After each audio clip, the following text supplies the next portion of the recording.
Listen up. There's no more excuses. We're empowering those who want the hustle by exposing the status quo. The days of ordinary are over. It's time to crush mediocrity and start discovering your greatest potential. Welcome to the Hustle Nation. To the Hustle Nation. To the Hustle Nation. To the Hustle Nation. To the Hustle. Welcome back to another episode of the Hustle Nation podcast. Today, as always, we've got a real treat, and we're going to be talking a little sports. Mr. Andrew Petcash is in the house. Andrew is founder at Profluence. Andrew, welcome to the show. Chris, Dustin, appreciate you having me on. Always good to sit on the other side. You bet. Yeah, likewise. And it's not too often we're talking sports, particularly Packers, before we push record. So that's always fun to hear when there's a Packer tie to one of our guests. So, Andrew, you're in sports. Tell us a little bit about Profluence and what you do. Yeah, so came from the basketball world, grew up playing, had the opportunity to play in college, and then the name, image, and likeness whole Finanza went live 2020 first in California. Saw an opportunity, built a media property, and was able to sell that in 21 once it went federally live across all the states, and then found this real unique gap in the market where no one was putting content for the founders, executives, investors in the space. And so founded Profluence, podcasts, newsletters, socials, all the top content. That's the top of the funnel. And then we pushed it into a community. So we have a community of over 200 sports founders where mainly early stage, really helping assist them and grow. And then off that access, off that media presence, I partnered with a gentleman that's been in the private equity space for 30 years, and we launched Profluence Capital. So we're now investing back into the ecosystem. We've made 9 investments thus far, and have had pretty good success just because we're so deep in the space. So Profluence has become this umbrella of media community and fund, and so we'll see where it goes from here. But never would have guessed that when I first started it. So let's backtrack a little bit. The first question I usually like to ask folks is, tell us a little bit about your journey and how you got here. But I'm curious, what role did sports play in that too along the way? I would imagine grew up being a big fan of sports. Yeah, played everything basically. And then basketball was just the most exciting, but I always joke around with brothers, friends, family. Like, man, I'm 6'4", I know you can't tell in the thing. So I got blessed with some height, and it worked well for basketball to get to the D1 level. But just needed to be 6'6" or 6'7" to have a chance at playing in the NBA, which is basically impossible. And if you look at the stats, like only like 4,000, 4,500 players have ever played in an NBA game. It's pretty nuts. It's needle in a haystack. Anyway, I should have probably played golf or tennis or baseball or a sport that suited me a little better. Still time for that. Yeah, probably not. I mean, I play them now, but to go professionally. So yeah, sports, big impact. And then it's nice to still be on the other side now. I explored coaching for a little bit right out of college, but definitely like the business side of it. And it's such a great industry now, growing a ton. It's becoming a true asset class. We're looking at 17% compound annual growth rate over the next 10 years. So it's a good time to be in the space, which is awesome. So curious, as you were starting kind of your first media property in NIL in California, that's an uncharted territory, right? So that, there's entrepreneurs that start businesses, and then there's those that are starting businesses in spaces untapped. And, so just curious how you navigated that, kind of your mindset throughout that, because, it's not, I feel like a lot of times entrepreneurs, they might start a business, but it's like, hey, it's kind of more of a copycat business, right? Where it's like, hey, I've seen this business over here and we can just replicate it. So just curious kind of how you worked through that process. Yeah, I think it actually goes back to my childhood. Both my parents, entrepreneurs, built their own companies, very successful. And so when you're sitting at dinner in normal families, like to be honest, I don't even know what a lot of them talk about. But for us, a lot of the times it's, hey, what are you seeing in business? What opportunities? What's things like that? It's just in your blood. You go on vacation and you go to play mini golf and you see all these people, normal people, you go pay your $10. Our conversation is, okay, there was about 100 of us there. We're paying $10. How many is that an hour? Is this a good business? And so you just start to spot opportunities all over the place. And it's there's a word for it. I want to say it's like RAS, or reticular activating system, or something, where if you see a red Volkswagen, you start seeing red Volkswagens everywhere. And so when you're growing up with that, I feel like I have a natural tendency to start to see opportunities. And when I saw California go live in NIL, it was natural to say, okay, not only one state's going to do it, because this is now going to become a competitive advantage for that state. Other states are going to have to do it to compete. Texas isn't going to allow, especially if you look at football or basketball, they're not going to allow California to have the edge, right? Or Florida or any other. And so it was like, this is a legislative opportunity where it's one, but it's going to be all 50. And the easiest barrier to entry was to create media around it, because I was a college athlete at the time. And I can speak on this of, here's what it looks like. Here's how athletes are thinking about it. I know how to talk to coaches. I know how to talk to ADs. And so I just jumped on that opportunity. And then now it's cool, because then Profluence was the next one. But part of our fun, like I'm constantly every day, what is the next opportunity? And now it's not per se me building it. It's some other founding team, but we're able to give them capital and help build them. And so it's great, because I also have never been diagnosed with it. I think a lot of it's BS, but like ADD, ADHD, like I get bored with things traditionally quick. So unless I really love it, which was like basketball, and now this is great because I'm building one thing, but every day feels, it might be the same structure, but it feels completely different things. And it's just spotting opportunities and jumping on them. So I love the fund world, the investing in private companies, and I want to keep growing on that side and hopefully keep larger and larger assets under management and bigger deals. And we own a tier 2 soccer club. I want to get up to the bigger leagues at someday. So that's awesome. It's cool. Andrew, with NIL as an investor, are you still in that space? So I'm in it peripherally. So I helped Boston University, where I went and played, set up their whole NIL collective. So just to explain that, I'm sure a lot of guests don't know what that is. Yeah, please do. At these colleges, you traditionally had the athletic department, and then you had the boosters.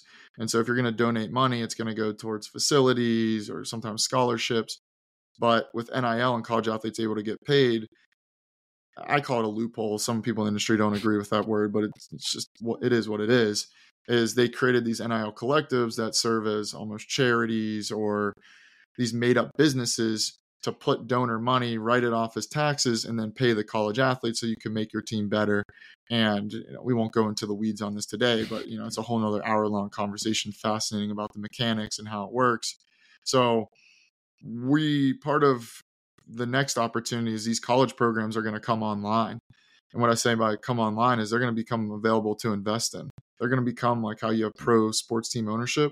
That's where it's going next. How it looks, how it shakes out, how long it takes, no one really knows, but we want to put ourselves in a position when the University of Wisconsin football or basketball is like, hey, we want to take private equity money.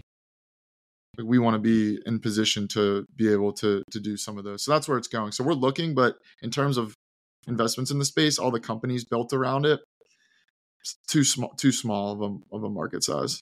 When you talk to Dustin, it's Marquette University. Okay. I took a guess. I was like, all right, maybe I'll get it. But Marquette. I like Wisconsin. Yeah. So, NIL is obviously a huge topic. There's a lot of people with a lot of, quote unquote opinions about it.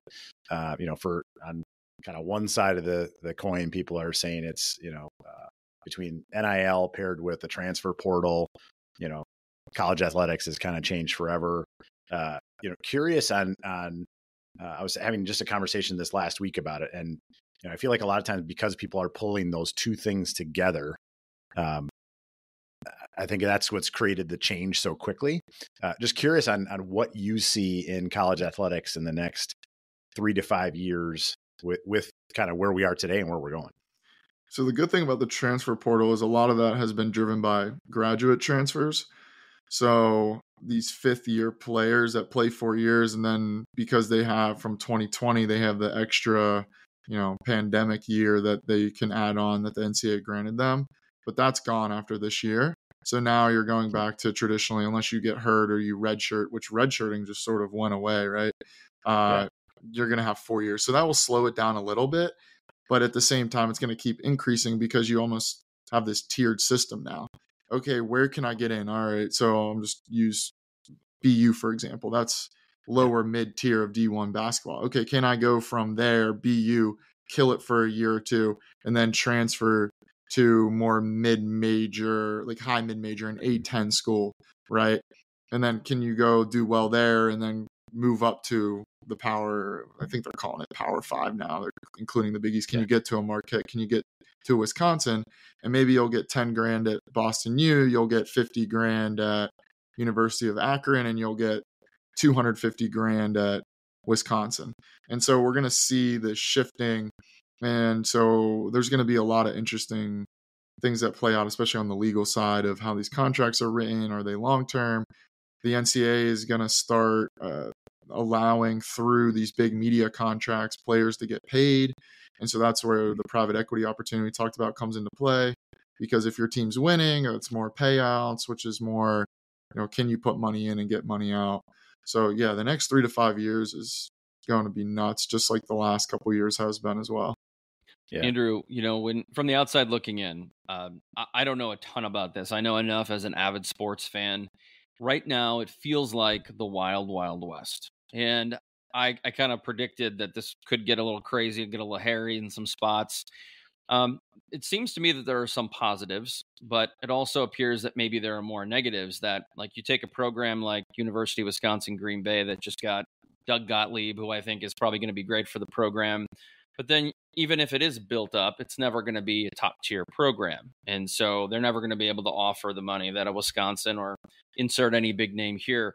I guess what I'm getting at is, do you see a side or a case where this NIL stuff and this transfer portal could be devastating to college sports? I think it could be for non-football and basketball. I think they'll always be fine. They're big enough markets. They're wildly successful in terms of media rights and media attention. Even looking at women's basketball, obviously Caitlin Clark was a big driver of that, but that's on the rise. And they do a good job on the social media side traditionally of those sports. So you grow up as a kid watching highlights of high school players and then college players, right? And so I think college sports has a ton of growth ahead, especially football and basketball. But you start to worry a little bit about, obviously, with the Big Ten, right? UCLA coming, their women's softball team or their women's track and field, they got to go across the country to play Maryland in a meet or a match or a game. It's not sustainable. It's not going to work. Where's the money going to come from when basketball and football subsidize a lot of these programs? Like when you look at Boston University, we used to have a line item that was field hockey, women's field hockey. That was one of the expenses under the Boston University men's basketball statement, field hockey. Okay, well, that's, I don't know what that number was, but I'm sure it was a little under $1 million. Good number. I mean, imagine now you give that to players. That's where it's going. Well, that's great. But now do you have a field hockey program? Where does Title IX come into this? Right. Yeah. And so there's a ton of nuance. And I think the Olympic sports, we'll call it, are at a lot more risk. And it's going to be who can step up and either donate money. I know wrestling was going to go away at Stanford, and a donor came in and put a ton of money to save it. So we'll see. Like, there's so much uncertainty. Like, I can give you what I know and the knowledge, but no one really knows where it's going, because everyone is sort of taking a guess. Even the legislators don't know, because they don't know how people are going to vote, what could change. The SEC holds a ton of power. So just honestly, if you want to know where college sports is going, watch the SEC. They'll sort of let you know. And their 2028 is the big year, because SEC has a lot of media rights and stuff coming up that year. And so we'll see what they do. But I don't know. It's a wild time. I'm interested to see what happens to the NCAA. I'll just say this last thing. As a parent, the one thing that I have optics to that I see is, and you're starting to see it more. Dustin has kids about the same age in high school, where there are kids in high school that are transferring schools. Parents are moving so they could be in a better program, or they can be starters. And now it feels like, and I'm all for it. If you're good enough to go from D3 to D1 or D2 to D1, good for you. You should do it. But it feels like the first chance that someone gets benched and they're like, well, I don't like this program anymore, I'm transferring. And you see it like this vicious cycle over and over. I don't want my kids to be in a situation where it's like, well, we're not starting, we're transferring schools. And that's tough to see because, back in our day, and I feel really old saying this. I told myself I'd never say that back in my day. You either earned it or you didn't. And I do see the case where it makes sense to transfer, but I just fear that this is going to catch on. And now you're going to see all these kids, like you're starting to see it now, where they're going to finish their career having played for 4 different colleges, or in some cases, maybe 5, just because they got sidelined for 2 weeks with an injury and now the coach doesn't like me or something. And that's the hardest part for me to watch. And I hope it all works out for the best on the business side. Yeah, the only thing I'll add to that is coaches move around with no regard to what It's fair. athletes or families think. If they get a better contract, they get a better deal, they go, see ya, right? So, yeah, do I think 4 schools in 4 years is nuts? Yeah, but do I think transferring is nuts? No, I think you got to do what's best for you. And when there's real money on the table and this money can be life-changing, I mean, you're coming out, imagine coming out of college with, instead of most people going into debt, you're coming out, and I went on a full scholarship, and I had a little bit of a stipend that I saved. So I came out with just a tiny bit. Imagine coming out with $2 million going, okay, now I can take a risk, or now I can go get a job and have real good savings, or now I can put it into a down payment of a house and have an asset. Like, yeah, I'm with you to a certain degree on that. I don't think you should be transferring. You should stick it out. Like, I thought about transferring at BU after my freshman year, and I was like, no, I'm gonna stick it out. It's a good school. Obviously, NIL wasn't around then, and then it worked out great, and we won our tournament junior year. I played a ton, had a really good year. Was like 3rd in the Patriot League in 3-point percentage, and we would have went to March Madness if it wasn't for 2020 being the craziest year. So, but yeah, I mean, the transferring is interesting. In high school, it's much worse, to your point, but in college, I think it's acceptable to some degree. If you can get more money and better job, go take it. To your point with the money, like if you look at the Live Tour with professional golf, I wasn't mad when Bryson DeChambeau and those guys took the money to go to the Live Tour. So, to each their own. It's life-changing money. Hard to judge. Yeah. So, well, the other thing that I think is interesting, if you compare it to business, we were having this conversation this last week, right? So when you look at NIL and transfer portal and things like that, I mean, the thing I keep hearing, right, is I'm afraid, right? Like, I'm afraid it's going to do this. I'm afraid it's going to do that, which is, change, right? Anytime there's change, people are going to be fearful, right? You could do the same thing for AI. I think then the second piece, though, beyond fear is, well, now we got to re-recruit players every single year. And every time I hear that, I kind of laugh. I'm like, that's business. I mean, you got to recruit your team every single day, every single minute. And, yes, I mean, do I think it is a changing dynamic, and you may not have the players that will, but not if you, I believe that the great programs are still going to be able to compete. Now, will there still be some players that'll chase the money? Yes. And can you be mad at them? No. But to your point, the coaches do too. I mean, we talk about UWGB, right? UW Green Bay. I mean, they had an excellent coach last year. He came in, he did a great job. He elevated the program, and he's gone, right? He went on to bigger, better things, right?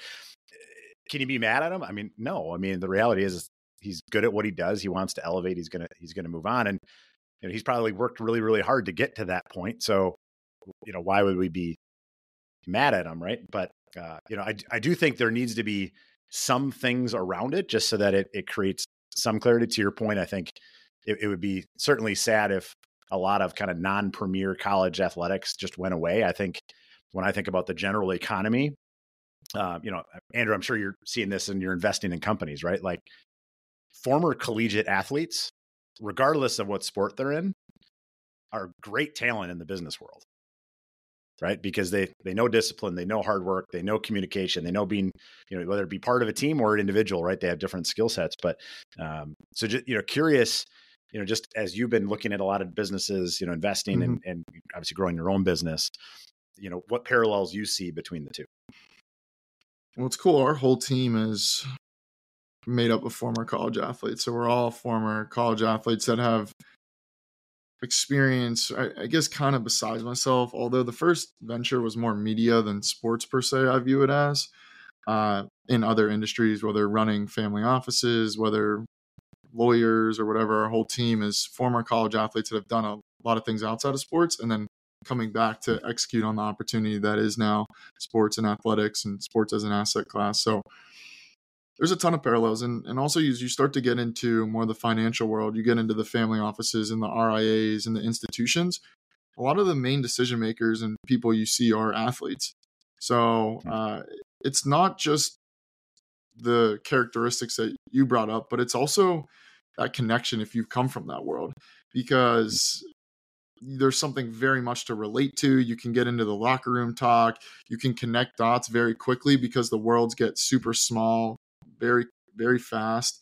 And it's great, to sit on, similar to how we talked about the Packers and Steelers for the first 5 minutes. We can relate. But when you have someone, and it only gets better as you get a little bit older and you care less and less about where you played in D1 or D3, you can start to, you build that bond pretty quick because you're like, you went through what I went through. We're cut from the same cloth to some degree, even if it was 3 years ago or 5 or 10 or 15 or 20 or however long. So it's a major advantage, I would say, to play college sports if you can, whether you are getting paid $2 million through NIL, whether you're just getting a full scholarship, whether you're a walk-on, whether you're D1, D2, 3, NAIA, JUCO, it comes in handy. So, I mean, even for us, our interns are all college athletes currently or just got done. I mean, we look exclusively in that space because relatable, and we have a pre-vetted approach of like, we know what you had to do and go through. What's up, listeners? We've got some exciting news. We're launching a community. It's a private Facebook group called the Strategic Sales Accelerator. And we'd like to invite you to be a part of this exclusive group of sales professionals, executives, and business leaders. Members of this group will gain access to exclusive content, trainings, and webinars. Our content is designed to help users gain clarity and connection to the result, build efficiency, and ultimately attract more qualified leads, build more authority, and generate more sales, all without sacrificing burnout. We understand that rising tides lift all boats. And if you're interested in being a part of a community that's as hungry as you are, I encourage you to check out the link below. It takes just less than a minute to apply. So what are you waiting for? Click the link below and jump in now. Now back to the show. Dustin, you've mentioned that before when talking about applicants that, those athletes, those collegiate athletes are the ones that stood out to you. Mm-hmm. Yeah, and it's for all those things. And I mean, at the end of the day, it's the person, right? I mean, but I think anytime you're looking at anyone in any role, it's helpful to know what they've gone through. The people that have had all easy their whole life, they tend to not have the grit. They tend to not have the ways to kind of break through. And when I was younger in my career, you'd always look for kind of that impactful moment they had in their life, right? That big struggle. And then you realize, some people may not have that, right? Where it's this monumental moment of a health scare or a family thing or, some traumatic event, things like that. But they've kind of created that grit through other things, right? And so, collegiate athletes are certainly one to do that. Entrepreneurs are another way to do that. It's finding those people that are comfortable with getting uncomfortable. Yeah.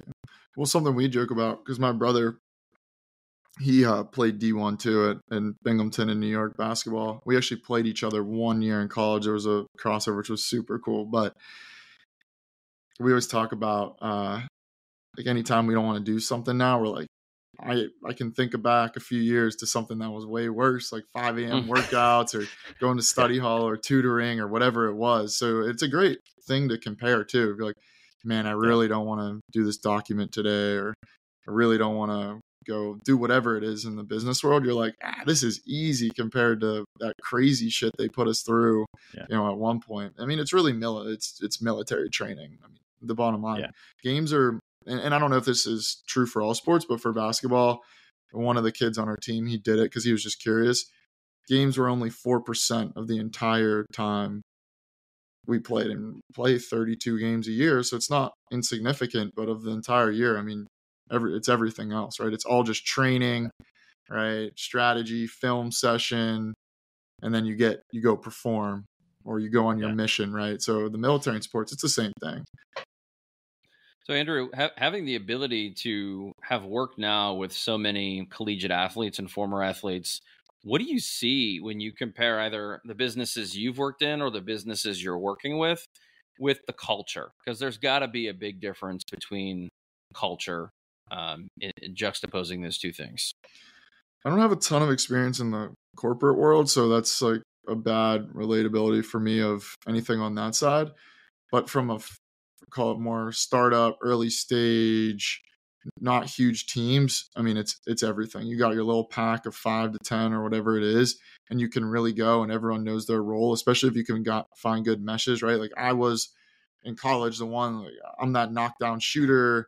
I'm going to be smart on defense. Like I know where I'm a good leader. I knew where everyone needed to be. I knew how to keep, my coach would go to me to keep people, like where's their mindset at, and to keep us, good energy levels.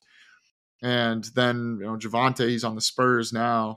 He's our guy that's going to go get buckets when we need it. He's going to not play as hard on defense. They're going to put him on you sort of know everyone's strengths and weaknesses. And that's what I see a lot, especially on these, you got to be more gritty, like you talked about.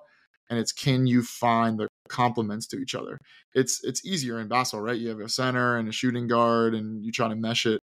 In the business world, it's a little tough because your height, size, like that doesn't matter. But for us, it's, who's good more in the back end or operations, or who's more good out front and with people and relationships, right? And if you can get that, just like you can create special teams that win championships, you can really create special companies and projects that do really well. And so it's, when it clicks, it's just like when you have that team, you're like, we're going to be good. Like I remember my junior year, I was like, we're going to be good. And we ended up doing it. I feel that in our business, even today, that same feeling of like, we're good. Like we're built different. Like that's sort of that like feeling, phrasing you feel internally. So it's, as you think through the next 3 to 5 years, right? There's a lot of opportunity in sports. You're making different investments and things like that. What's going through your head now? As you say, you can't sit still very well. So in the next 3 to 5 years, what do you see on the horizon for you and your companies? Yeah, I don't sleep well either. Not just because my mind just doesn't, in a good way though. I do well. I meditate, fitness, wellness. I take care of myself well, which I think is super important. So I want to make sure I always keep that a staple, because that drive, if I don't do that well, it doesn't drive the business well. So that's something personally on the 3 to 5 years. I think about it a lot. I have some ideas. I have some goals. I have some things written down. It's ultimately, to me, can we be that central hub for the builders in sports? I call it the investors, the executives, and the founders. Can we go and create that where, let's say, Dustin, Chris, you want to start a company in sports. You're coming to Profluence first for your insights, for the media. Here's where to get the best conversations, the best insights, the best data, the best reports, whatever it is. And then naturally, it's like, okay, you have a good idea. Well, now instead of us writing smaller checks and needing other investors, we can go and really structure that and go put in. We could take a whole round, right? That's where I want to lead to. And we can give you the capital, but then we have the back end through the community to really help push you forward, because it's like any industry, but especially sports, very relationship driven, very network driven. The best tech, the best product doesn't always win. It's who has the best people and can get you in the right places and the relationships, right? And so we have that really stemming, and we are that spot. We are that build-a-box. And just like, and this is an ambitious type statement, but just like Nike is, when you go, okay, what's an elite apparel in sports? Nike, and they have that brand appeal. Okay, you're building a company in sports or a team or league, you're affiliated, you need capital, you need building or whatever you need. It's like Profluence is that brand of like, you want their money. You're going to have to come through them at some point. They're that Sequoia, they're that A16, using other industries like software investors. Like I want that to be Profluence. And how that plays out, how that evolves over 3 to 5 years, I don't know. 18 months ago, we were just starting this, and I would have been like, yeah, it would be cool to invest in companies. But I met the right people, it was the right structure, right timing. We were able to do it. So it's exciting. I'm really excited. I enjoy doing what I do every day. So as long as I keep that, the rest will take care of itself. Andrew, it seems from the outside looking in that there are a lot of current and former athletes, professional athletes, that is, investing, becoming builders, as you say, from Giannis Antetokounmpo, LeBron, Alex Rodriguez, Patrick Mahomes. They're investing in all sorts of things, from products to professional sports teams. Are you seeing more of that? And kind of what do you see next in the space of builders in the sports world? Yeah, the athletes are great because now they can give back into the ecosystem that gave them everything they had. I mean, the NBA players at this next contract, so 2 or 3 years, there's going to be players making $100 million a year playing basketball, literally dribbling a ball, shooting in a hoop. They're going to get paid $100 million. It's ridiculous. And to some degree, it's just the market value. That's what they should earn. But it's like, okay, well, now how can you really go make an impact? These are mini businesses in themselves, right? I mean, you're doing $100 million a year. That's a mass. Like, if you could build a company to $100 million a year, you're going, shit, this is great. That's you as a personal business, right? And so it's really interesting to see them start to embrace it, get smarter. You're not going to see, obviously, they're making more money, but you're not really going to see them going broke. There's a lot more better people around them. They're getting smarter. There's a lot more access to information and technology. We have a handful of athletes that are investors in our first fund. It's awesome. They love it because it gives them a great way. Instead of them trying to go pick some companies, they can come in, we can teach them, we can run them through it, and we can give them a diversified portfolio across multiple things in sports, and then get them in other places. We can network them.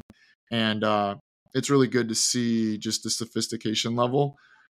I think it gets really interesting in NIL and in high school as you go younger and these guys make more money. What's it look like when you have a college athlete, 17, 18 years old, making $1 million a year, $2 million a year, driving really nice cars and going and partying? Like, do they still have that drive to get to the pros? I hope so, because that's where still the bigger money's going to be. But yeah, it's fascinating. You're seeing them invest back into teams and leagues. You look at, we'll just use Giannis as an example, and I know his team really well. John Stern, that runs Improbable Media, done a great job. He has his whole own media arm off of him. And then Jay Williams, an ESPN guy, I know Jay, he runs his whole investment side of their business. And so Giannis, very similar to how we think of Profluence, we have media, we have community, we have fun. Giannis, we have media, we have fun, we have our marketing, we have our foundation, we have all this stuff around you. And so the athlete sits in the center as the logo of the brand, but everything else. And it takes a big team to go execute that efficiently. Kevin Durant, LeBron James, Giannis Antetokounmpo, Serena, Steph Curry, those are some of the most world class that have done it to perfection. Tiger Woods, Djokovic has done pretty good. Roger Federer has done amazing. Just Naomi Osaka is an okay tennis player, but has built a crazy brand and media and documentaries and investments all off of it. So it's really cool. These athletes are businesses. Like, don't view them as an athlete. People go, oh, they're an asset, they're a product, which is crazy when you think about it. People say that they're businesses now. Yeah. What about a guy like Thanasis, who's Giannis's brother, for those of you out there listening that have no idea who that is, or Patrick Beverley, both former Bucks, who are what I probably call C-list at best celebrities/athletes, but now they have budding podcasts. And Thanasis, surprisingly, is very, very good and very big. Is that the start of building, or is that not building yet? I think podcast is the easiest barrier to entry for them because people want to hear what they have to say. And we've seen athletes. I mean, now it's getting saturated. There's so many athlete podcasts. And it's interesting because a lot of, to be honest, I haven't listened to any of them. I've never listened to Draymond Green's or Giannis's or Pat Bev's, but I see all their clips on Instagram or TikTok or whatever it is. So I see the fascinating stuff, and it's awesome, and there's good money to be made off that because they can extend their brands farther now. So now they have a sponsorship deal with, I think Pat Bev has Li Ning or Anti or one of the Chinese brands. I actually don't know that. He's on the Barstool platform, I believe. Yeah, he is on Barstool. But you can take those brands and stretch them across. Now you have another asset, right? Because now it's not like, hey, show up to this event or do this commercial. Now you can go, hey, come sponsor my podcast. So you have more assets to monetize, which is great. You grow your brand, more people know you. Pat Bev is like a C-list type player, but an A-list type personality and people that know him, right? And it's not for everyone. And it's interesting what sports, basketball and football, way more of that. Baseball, none of these guys do that shit. Hockey, rarely see it. So that's interesting. And it's a wild space. One of the kind of underpinnings of a lot of the things you talked about, a lot of your success was kind of networking, relationships, connecting the dots. Just curious how you approach that, because it clearly isn't random, right? Like you talk about even like your capital side, the partner you brought in with experience, things like that. I think so often people kind of thwart their success because they're trying to kind of lift it all on their own. Just, curious how intentional you are about kind of building those relationships, building that network to continue to grow. Yeah, my thing, and I believe when you come into the business world, obviously it's in my blood from my parents, which is great because I learned a ton at younger ages, and 14, going my dad's business. Hey, we got to do X, Y, Z, blah blah blah. But it's who you come up with. I think you learn a lot over your first few years. Or people go, learn, go do whatever at your 20s. But like, to me, that's some of the most important times. And this might change, when I get a little bit older, but it's who are you coming up with? Who are you learning from? How do they do business? Are they transactional? Are they more relationship based? How do they view things? How do they view money? How do they view events, networking? And so I've been blessed to have really great people, not just my parents, but that have come around me, that have showed me ways that I think are much better.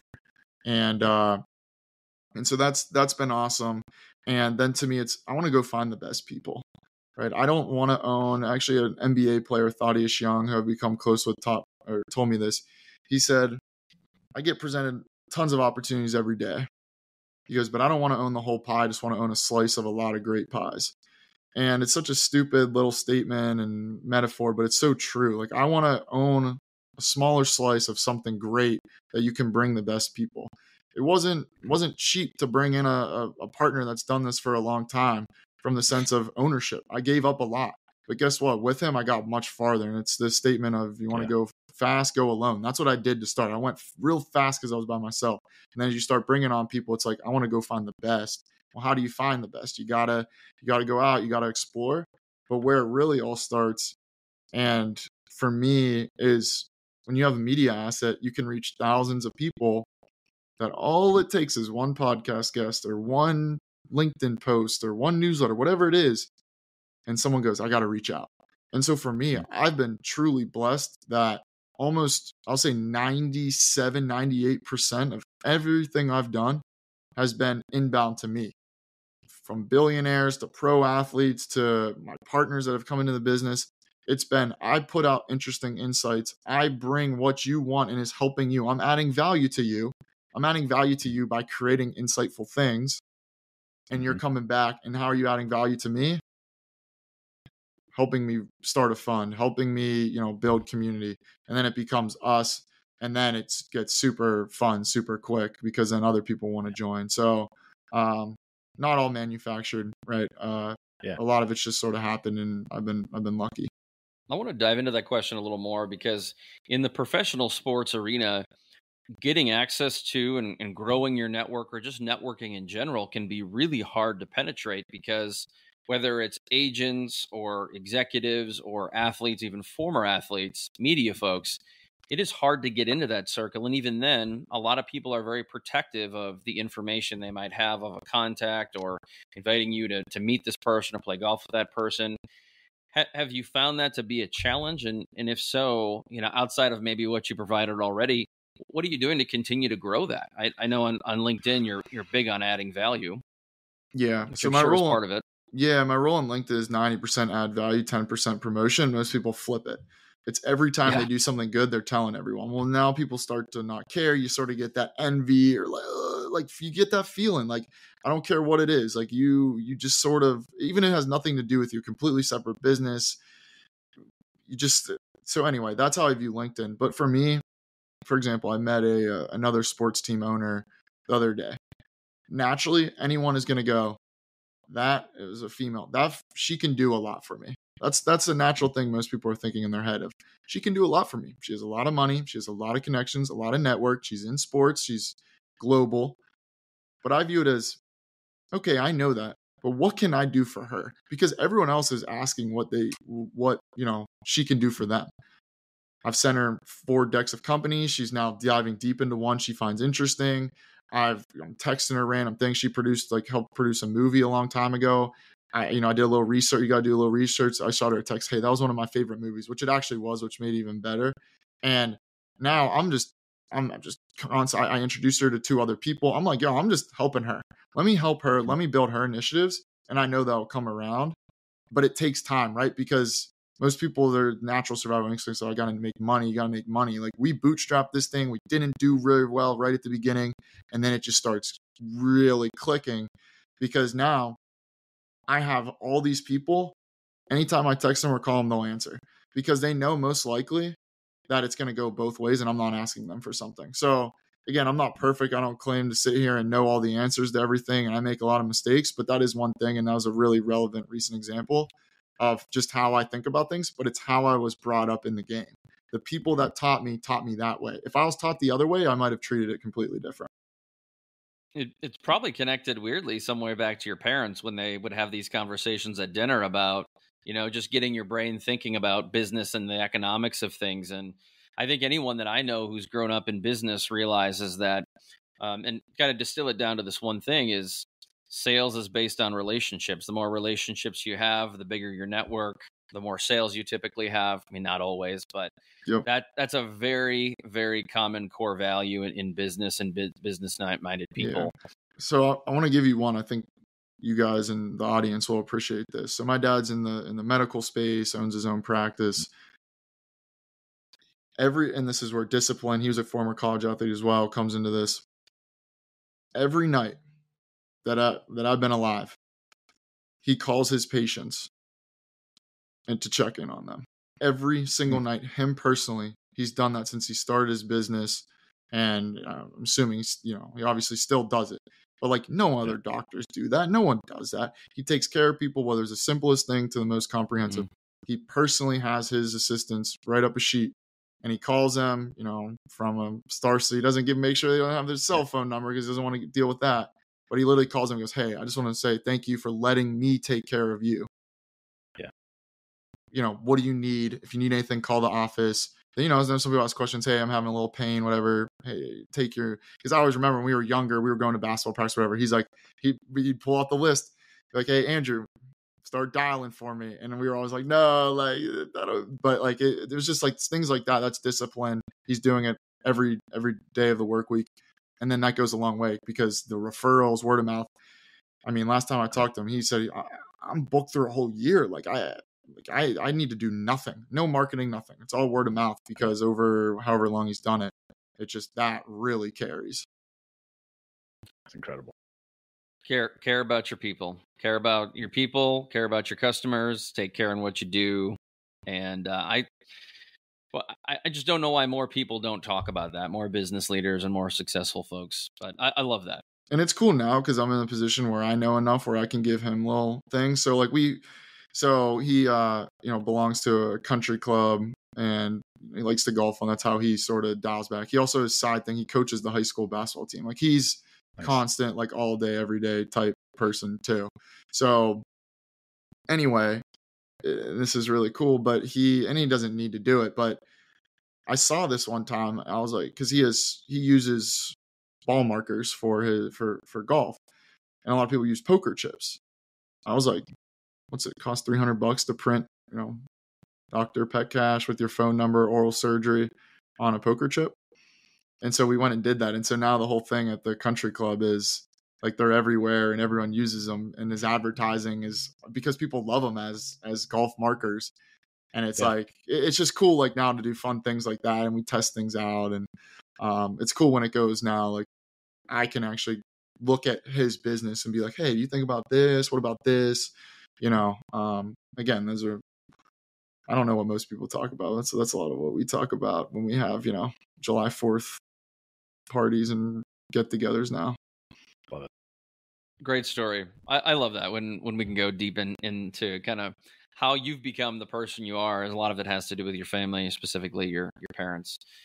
Andrew, before we let you go, I'm curious, what do you see coming up next in your industry?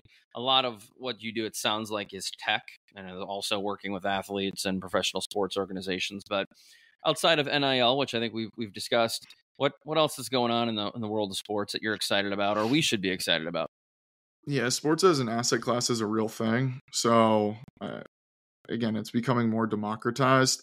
So, we love when it's through us, but like you should be having some money in sports is my opinion. Just with the growth, I mean, it's the most resilient asset class. It doesn't matter. Good times, bad times, people will spend. And we're seeing a lot of these larger private equity groups come into the traditional sports leagues. So the NBA and MLB, NHL, that's going to start to push downstream. Like we talked about even with college sports, but into these emerging leagues. And there's so many more opportunities now. It's the media, like sports media is the last form of live viewership in the world. So that's what excites me. And then all the tech, sports as a wedge is huge. When you look at companies like Whoop, that was a sports company, right? They started with just athletes, and now basically every day you see someone using them. It's a multi-billion-dollar company. And so those are the things we try to invest in and we look for. Call it sports as a wedge. Yeah, the teams, yeah, the leagues, yeah, the tech, like that's more sports tech, but we say sports as a wedge. Can you use sports? It's a great community. It's a great place to go from B2B to B2C or whatever order. And can it go larger? So that's what I'm excited about. The opportunities just get bigger and bigger, because now what used to be, hey, let's test out a technology in the military, maybe take it to sports, maybe take it to consumer. Now it's let's test out in sports, and now let's take it to everywhere else. So it's it's great to still be in sports because the opportunity on the business side is brighter and more ripe than ever before. Couldn't agree more. And you got sports emerging like pickleball and all kinds of other things. Soccer is continuing to grow. It's exciting. Yep. Cricket, paddle, rugby, soccer in North America. Yeah, I could go on and on. India, massive place we have some deep ties to and some investments coming up. So yeah, Africa's untapped with a lot of potential. Yeah, there's some, we'll see some big ones over the next 10. Well, that's exciting. Before we let you go, Andrew, tell our listeners where they can find you, maybe a little bit more about Profluence and what else you might have going on. Yeah, the easiest place, LinkedIn. Andrew Petcash is, I got a little cartoon image trying to stand out. And then the website's profluence.com. But again, if you go to my LinkedIn, everything's there. So keep it easy. If you're in the tech space, sports tech space, you're a builder starting something, look them up, folks. For all the listeners out there, thanks so much for tuning in to another episode. We appreciate the ears. Until next time, peace. Thank you for being part of the Hustle Nation. If you're serious about raising the bar in your personal and professional life and willing to go all in on your success, head over to hustleleaders.com. Here you can get access to our Hustle Productivity ebook, attend our Hustle Masterclass, or challenge yourself to the 30-day Hustle Challenge. Pairing these tools and training with the Hustle Nation podcast will help you advance to a whole new level. Until next time, stay hungry and inspire those around you to hustle.